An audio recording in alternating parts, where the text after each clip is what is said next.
Hello students, very good morning. All of you are warmly welcome in this YouTube channel that has been planned to provide you online classes in English from ML Convent Group Public Schools. So students, today we are taking the second poem, that is the Laburnum Top by Ted Hughes. So students, let us have a very brief biography of the poet Ted Hughes.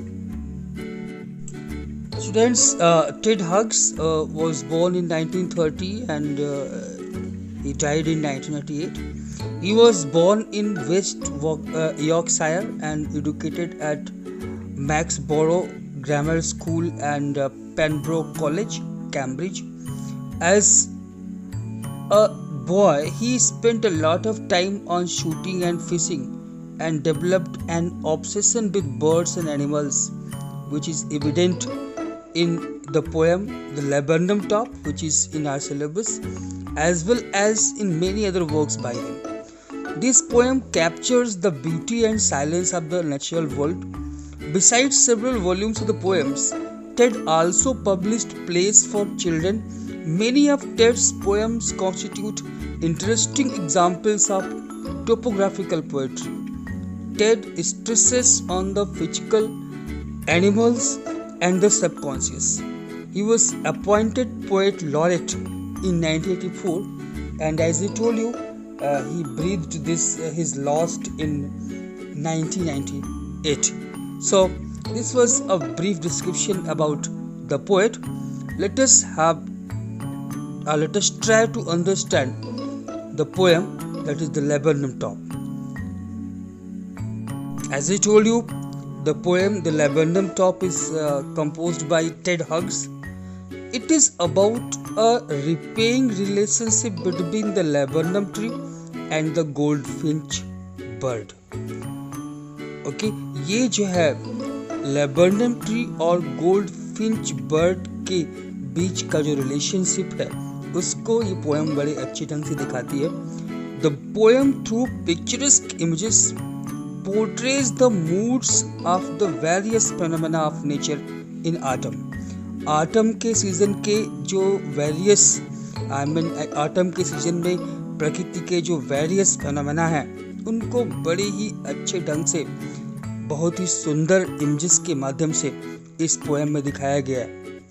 Its 4 seasons are marked with their own hues, music, and movements, and each season fascinates us with its specific characteristics.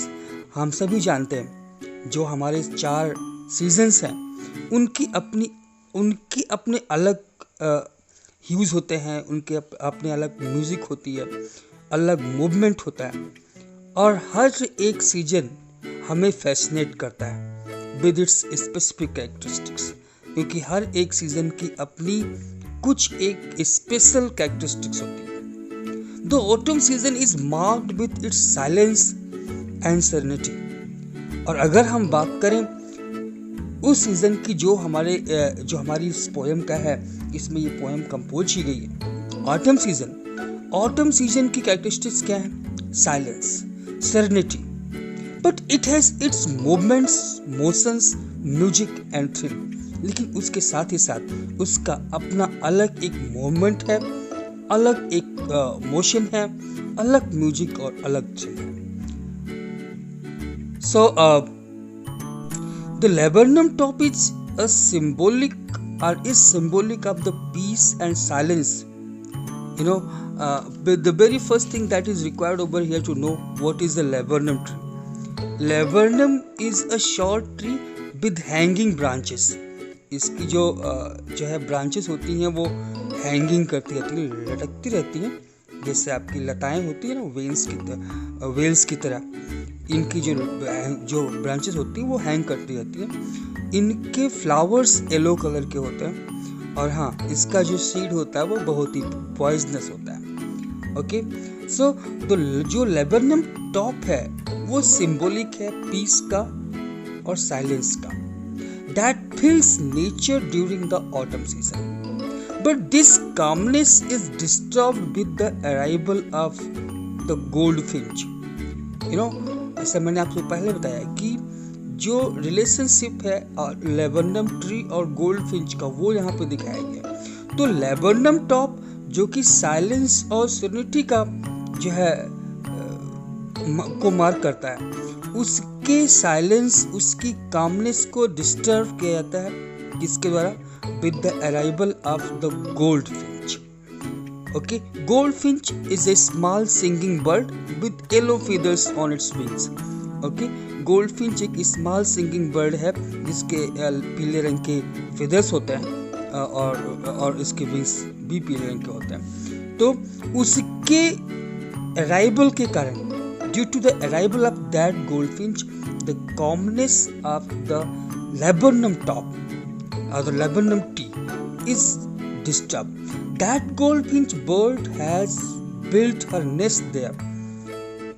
As she laboriously feeds the young ones, वो उसने अपना nest बना रखा है और nest में उसके अपने कुछ यंग वंस हैं, अपने बच्चे हैं, वो उनके लिए फूड कलेक्ट करके लाती है और उनको फीड करती है।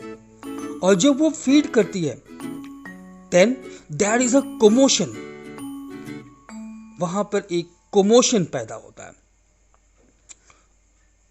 A veritable bedlam of their chirpings, वो जितने भी उसके यंग वंस हैं वो चिरपिंग्स करना शुरू कर देते हैं।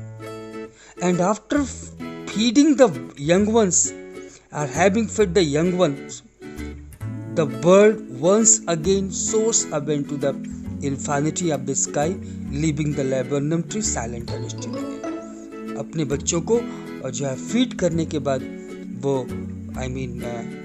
गोल्डफिंच बर्ड अगेन वहां से उड़ जाती है और लेबनम ट्री को एक बार फिर से साइलेंट और स्टिल छोड़ देती है। So this is the poem about, जो पोएम है कुल इसी के बारे में बात कर रही। पहले गोल्डफिंच के आने के पहले लेबनम ट्री साइलेंट है। जब वो आती है अपने बच्चों को फीड करने के लिए, तब वहां पे एक कमोशन पैदा होता है और फिर जब वो जाती है तो अगेन सेम साइलेंस और same stillness is left on the laburnum tree. This broadly has been explained. Let us try to have a line by line explanation of the poem. Stanza 1. The laburnum top is silent, quite still. In the afternoon, yellow September sunlight, a few leaves yellowing, all its seeds fallen. So, in the above lines, the poet says that he saw a laburnum tree whose leaves were yellow. आप यहाँ जो opening line है इस poem की, उसमें आप देख सकते हैं कि पोएट कहता है कि वो जो है एक लेबनम ट्री देखता है जिसकी जो पत्तियां हैं वो पीली हो गई हैं. The trees top is still, okay, जो ट्री का जो टॉप है, ऊपरी सिरा है, वो एकदम शांत है. And silent in the day time of September month, September month के आफ्टरनून में, ओके, जो वहाँ पे साइलेंट है. The expression leaves yellowing, all seeds fallen creates an image of decay and deterioration. जो ये एक्सप्रेशन आप देख सकते हैं, लास्ट लाइन है इस स्टेंजा की, a few leaves yellowing, all its seeds fallen. ये एक इमेज बनाती है decay and deterioration का. With the onset of the autumn season, leaves become yellow and the dried seeds of the laburnum tree fall.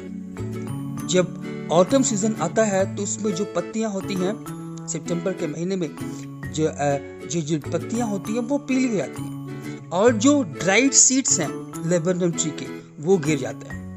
The autumn season in man's life is marked with similar decay and deterioration. हमारी लाइफ, human life में भी autumn seasons आते हैं और वो भी mark करते हैं सेम डीके एंड डिटेरियोरेशन को. The poet has used the word yellow for leaves and sunlight. Poet ने जो येलो वर्ड यूज किया है वो पत्तियों के लिए भी यूज किया है और सनलाइट के लिए भी यूज किया है. Yellow symbolizes silence. जो येलो है वो साइलेंस को सिंबलाइज करता है, डेथ को सिंबलाइज करता है एंड ब्यूटी को भी सिंबलाइज करता है। He describes the whole scene of the tree with this color। वो जो है पूरे ट्री को, जो पूरे ट्री के सीन है उसको येलो कलर से ही वो डिस्क्राइब करता है। Are you clear with me? Now the next stanza। Till the goldfinch comes with a twitching chirrup, a suddenness, a startlement at a branch end। Okay, so a goldfinch comes to end up the death-like scene of the tree and makes a sudden chirrup sound।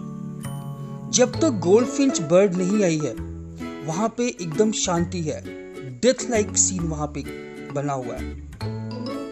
और जैसे ही वो as soon as the goldfinch bird arrives over there, okay, it makes a sudden chirrup sound।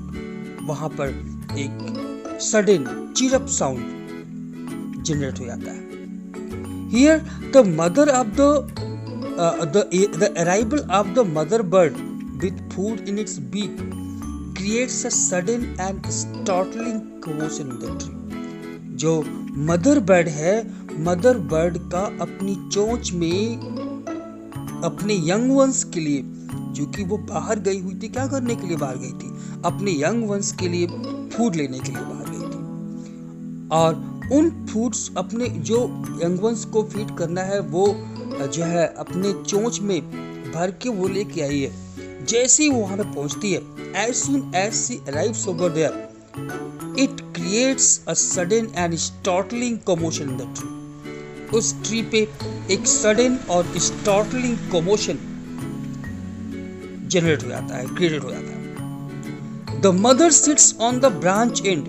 पहले mother आने के बाद सीधे अपने बच्चे के नेस्ट के पास नहीं जाती है, नहीं, वो ब्रांच के एंड में बैठ के पहले वहां के आसपास का एनवायरनमेंट देखती है, कहीं कोई उसको देख तो नहीं रहा है। और ये उसके अपने यंग वंस की सेफ्टी के लिए। This all she does just for the safety of its young ones. Okay, तो mother sits on the branch and with a twitching chirrup, cautiously picking up her ears at any sudden or startling sound। वो अपनी कान को खोल के रखी है। It has opened her ears always so that she can listen any sudden or startling sound। वहाँ पे कोई sudden और startling sound create तो नहीं हो रहा है, कोई इसको देख तो नहीं रहा है, और and very cautiously she does this all work। Now, next, then sleek as a lizard and alert and abrupt, she enters the thickness and a machine starts up। So you can see यहाँ पे उसके movement के कई एक जो है words यहाँ पे दिखाए गए हैं। पहली बात तो स्लीक है, अलर्ट है, एब्रप्ट है। ओके, सो ये सारे वर्ड्स उसके मूवमेंट के लिए है। The bird while being rapid, alert and precautions like lizard seats on the branches of the tree. जो बर्ड है वो तेज भी है, अलर्ट है, अच्छे से ऐसे चारों तरफ देखते हुए काम करती है, प्रिकॉशंस लेते हुए काम करती है, एकदम लिजर्ड की तरह। जैसे आपने लिजर्ड को चलते हुए देखा है, जब लिजर्ड अपने प्री पे निकलती है किसी कीड़े मकोड़े की तरफ, वो दबे पांव अटैक करती है। उसका जो मूवमेंट होता है वो स्लीक होता है। It's movement is sleek so that it's pre may not be aware of its arrival। Okay, और इस तरीके से स्लीक वे में रैपिड, अलर्ट और प्रिकॉशंस के साथ लिजर्ड की तरह वो जो है ट्री के ब्रांचेस पे बैठती है। And she enters the thickness लेकिन वो थिकनेस में जो ब्रांच है उसकी अंदर साइड में वो वैसे नहीं जाती है। Having made sure that she is safe and secure, ये पहले से श्योर कर लेती है कि वो और उसके बच्चे वहां पे सेफ हैं, सिक्योर हैं। The goldfinch cautiously sneaks into the thickness of the tree, just like as a lizard nimbly passes through a narrow slit. वो सब कुछ देखने के बाद, श्योर होने के बाद, बड़ी सावधानी पूर्वक जो गोल्डफिंच है वो ट्री के थिकनेस में एंटर करती है, लिजर्ड की तरह। जैसे कि लिजर्ड जो है एक नैरो स्लिट से निकलती है। Okay. And as she moved, and the machine starts up. As she moved towards the thickness of the branch, her younger ones started chirping and doing vibrations with wings, making a sound like a machine. जैसे ही वो जो है branch के thickness की तरफ enter करती है, उसके जो बच्चे हैं वो चिरपिंग स्टार्ट कर देते हैं, वाइब्रेशंस पैदा करते हुए अपने विंग्स के, और एक मशीन जैसा आवाज शुरू हो जाता है वहां पे। चिटरिंग्स के, ट्रिमर ऑफ विंग्स, ट्रिलिंग्स उनके अपने पंखों को फफड़ाना शुरू कर देते हैं, चिटरिंग शुरू कर देते हैं। चिटरिंग्स एजिटलिंग साउंड वो स्टार्ट कर देते हैं। एक तरीके से अगर देखा जाए तो जैसे मशीन स्टार्ट होती है ना, उसकी तरह का साउंड शुरू होता है। बहुत ही सुंदर यहाँ पर जो है एक मेटाफर यूज किया गया है। Under machine starts up, machine कैसा machine? The expression a machine starts up refers to the commotion created in the silent tree when the goldfinch enters feeding its young once.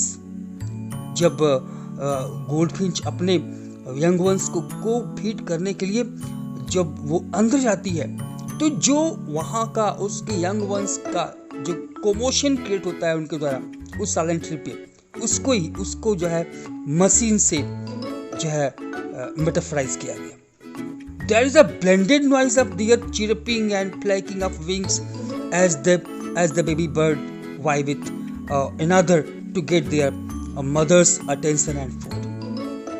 वहाँ पे उनके पंखों के flapping के, चिरपिंग के और जो है ट्रिलिंग्स का एक ब्लेंडेड साउंड शुरू होता है। और वो जितने भी यंग वंस हैं ये सब करते हैं किस लिए? कि उनकी जो मदर है ना, उसकी मदर का अटेंशन उसको मिल जाए, उनको खाने के लिए फूड मिल जाए।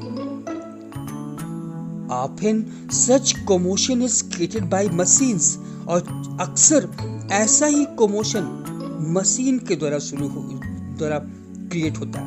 When they are started and operated, जब जो मशीन्स हैं वो स्टार्ट की जाती हैं, ऑपरेट की जाती हैं, तब वहां पे ऐसा ही commotion देखने को मिलता है। Because of the movement of the bird and her young ones, the tree starts to shake and thrill.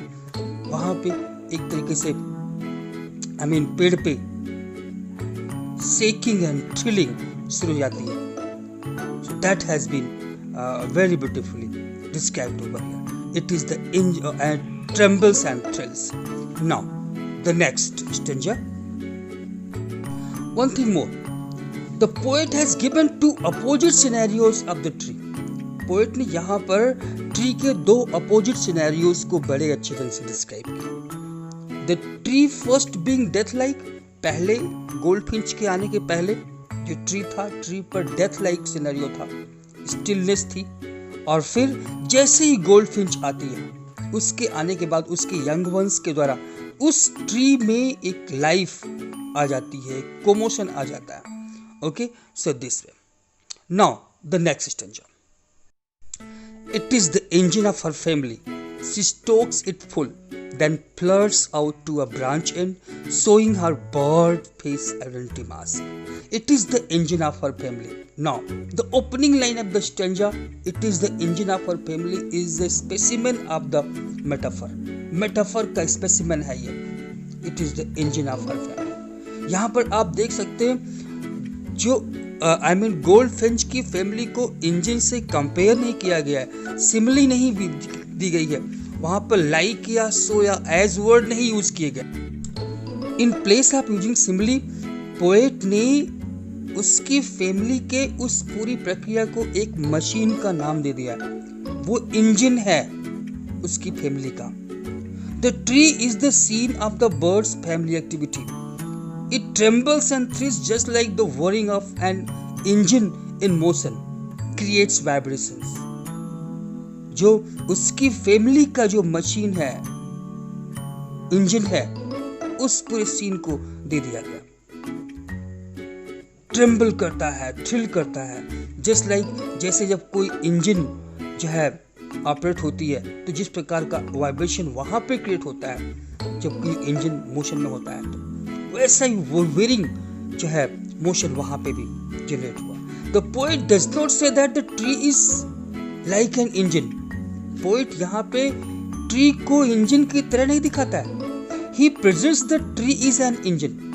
वो ट्री को एक इंजन के रूप में दिखाता है, ट्री को कहता है कि ट्री एक इंजन है।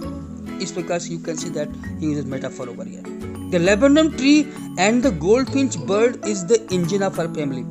जो लेबेनम ट्री है और गोल्डफिंच बर्ड, ये उसकी फैमिली का इंजन है। She provides, now she stokes it full then floods out.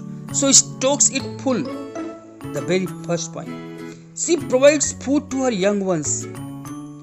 पहले वो अपने यंग वंस को खाना खिलाती है, भरपेट खाना खिलाती है। The expression she stokes it full refers to the goldfinch feeding her young ones to their full।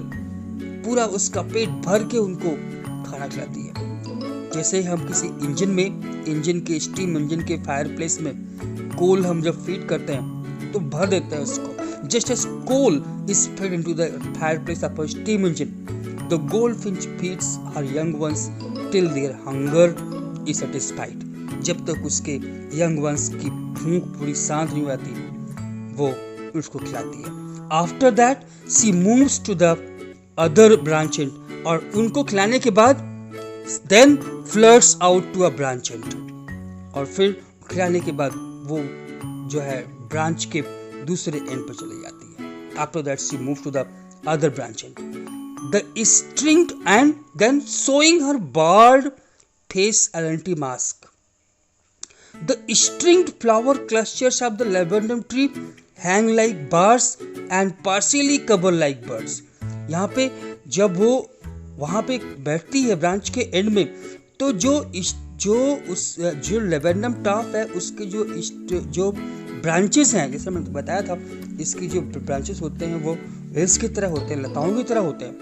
जो जब वहाँ बैठती है तो जो वो ब्रांचेस हैं वो उसके कुछ पार्ट को ढक लेते हैं, एक प्रकार से बार कर लेते हैं, एक बार के रूप में वहां पे दिखाई पड़ते हैं। So the string flower clusters of the laburnum tree hang like bars.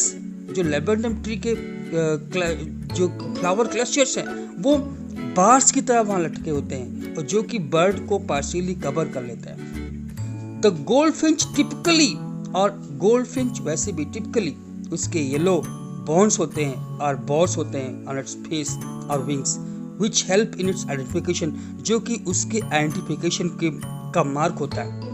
So showing her barred face identity mask, her wings, her dark colored stewed face is visible as her body is yellow colored and hides behind the yellow leaves of the tree।